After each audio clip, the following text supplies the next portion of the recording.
The episode starts with Sumri waking up. Punkjack tells her that the world has changed and she's back to normal. Sumri asks where Ace is for Punkjack to respond that Ace and Kawa have both disappeared. In the goddess room, Ace tells Kawa the world has changed thanks to their strong wishes. That's when barbed wire wraps around Ace.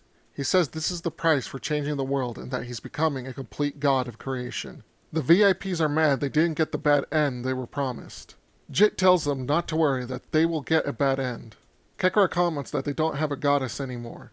Jit takes out the crystal tear that he made from Sumri's tear from last episode. He uses it and the vision driver to create Ansu. Another Sumri. A Sumri clone. There we go. Jit tells the Sumri clone that she will become the goddess of destruction. In the city, Jit hacks a TV to broadcast the start of the Bad End games. It seems Ace has the ability to witness things that are happening in the world. He tells Kawa that Jit has declared war on humanity by using the Bad End games. Ace then says it's up to them to stop him. So it turns out Daichi really did take Ace and the others to his tree of knowledge.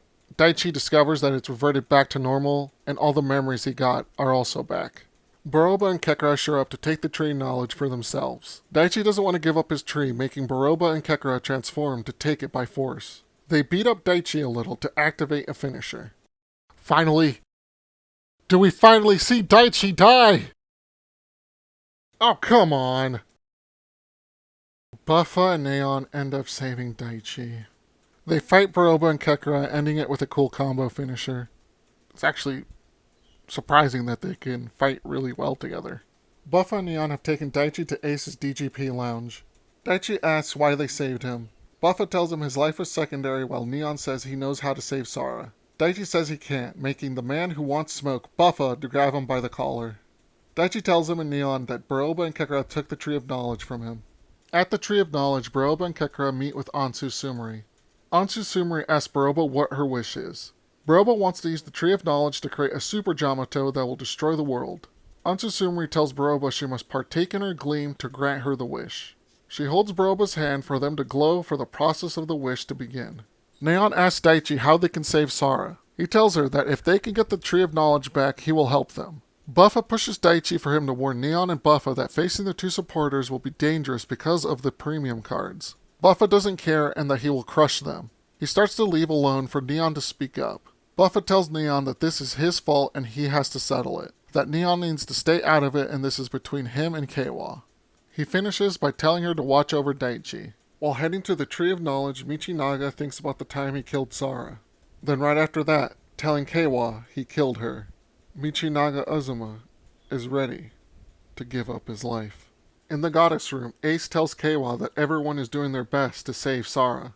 But he's worried about Buffa, that he's ready to give up his life and happiness to save her. Kawa is shocked to hear this. Ace tells Kawa that if a world can be a place where everyone can be happy, everyone has to do one thing.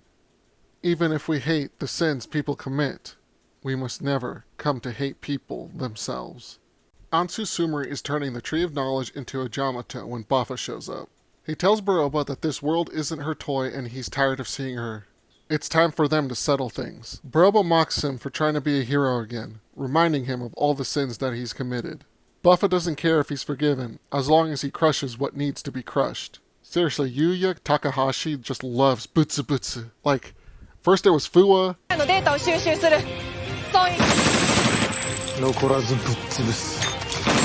and now Buffa, especially with Buffa, it's just butsu butsu every now and then.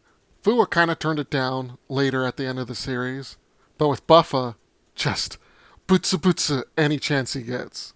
I don't think anyone in X8 actually says butsu butsu.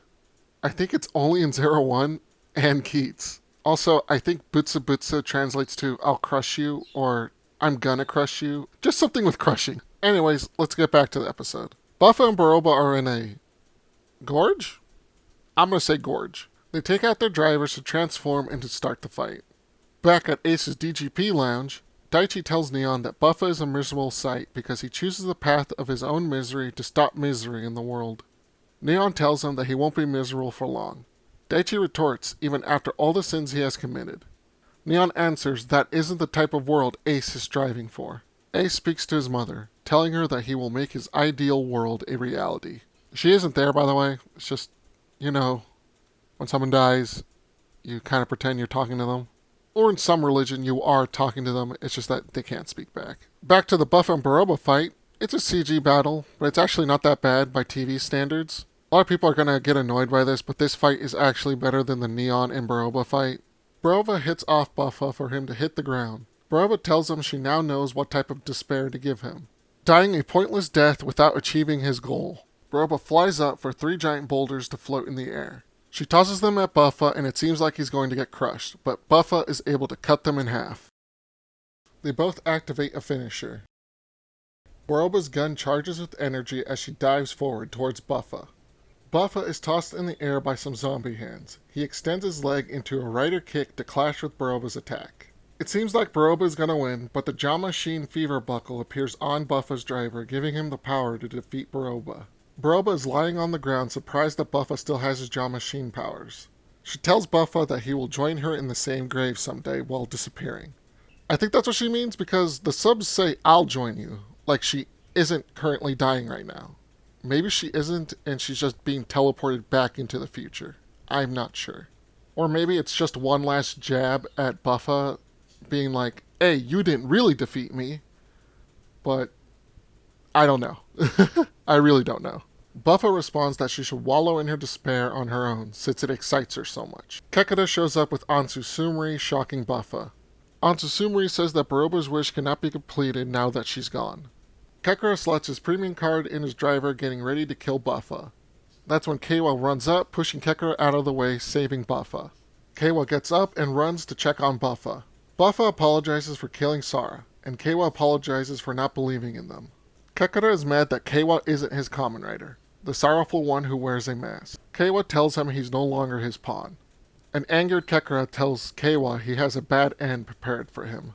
At the Tree of Knowledge, bitch-ass Daichi keeps his word and gives Keiwa a concoction. Keiwa angrily takes it to pour it on the tree for Sara to be saved. In the goddess room, Ace saw what happened. He turns to see his left hand is turning to stone. So what is my ranking? I'm going to give this an 8. The small conversation with Keiwa and Ace was good. I like how they actually talked to each other. Of course, it wasn't anything about the misunderstandings, but Keiwa did realize that everyone is doing their best to make a world where everyone can be happy. Buffa and Keiwa apologizing to each other was a great moment. This kinda was a Michigana-focused episode, so let's talk about him.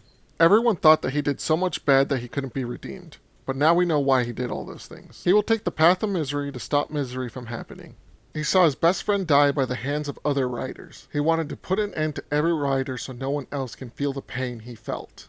Even after getting the Jaw Machine powers, Buffa never killed any of the riders. He would just rip out their ID cores and crush them, also putting the fear of God in them. Tactical break. Hyper Denby strike. This is what Buffa does. He takes the path that paints him as a villain to stop other villains. By taking that path, he's resented, hated, and might I say, lonely. He will never gain any happiness by taking that path. Michinaga went from rival character to anti-villain or anti-hero, I'm not an expert to character archetypes, to being the 4th rider in Ace's little group. Let's hope in these last few episodes Michi will end up learning to lean on others for help and not take the path of misery. That's all for this episode. I hope you enjoyed. Like, comment, subscribe. Follow me on Twitter. My link should be in the description if it works. Also, I'm never calling it X. And finally, support the official release.